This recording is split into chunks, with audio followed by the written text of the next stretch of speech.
आज आपल्यासोबत चिमुकली देखील आहे, तिला सुद्धा कृत्रिम पाय देण्यात आलेला आहे।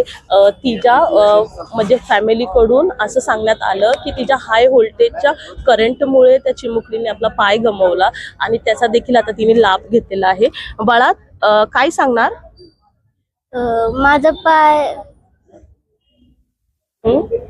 पाय टेरेसवर कट झालेला आणि तेव्हा मम्मीने मला कपडे आणायला सांगितले ना, म्हणून मी टेरेसवर कपडे आणायला गेले। मग मी पण विसरलेले की कपडे आणायला पाठवले कशाला, म्हणून मला वाटलं की थोडेसे बोला ना, म्हणून मी पलीकडचं टेरेस आहे ना तिकडे गेलेले उतरून आणि शेजाऱ्याचं आमचं घर आहे ना तिथं 3 बॉल काढले। चौथ्या बॉलला थोडं हसले। मग इकडं बघितले डायरेक्ट इथं शॉक बसला।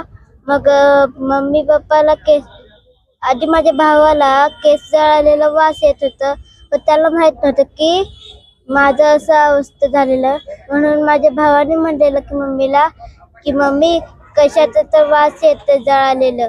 मग पप्पा मम्मी आधी हे बघितलं की गॅस बीस चालू तर नाही का, समधीकडे बघितलं पण गॅस बीस काय चालू नव्हतं। मग मम्मी पप्पा आणि माझा भाऊ संकेत सगळेजण बाहेर बाल्कनीत आलेले।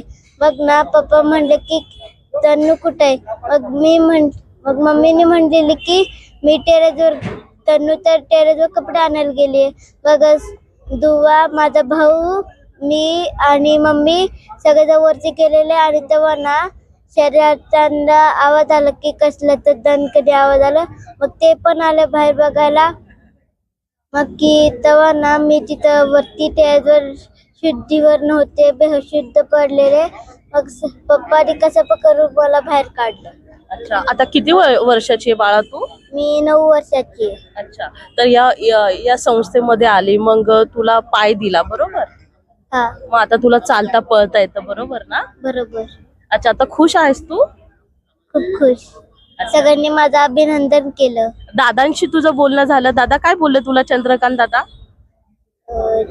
माहित कौतुक केलं ना आता तुझं, की छान तू त्यांना पळून दाखवलंस? हा, ते अभिनंदन तर सारखं करत राहतात।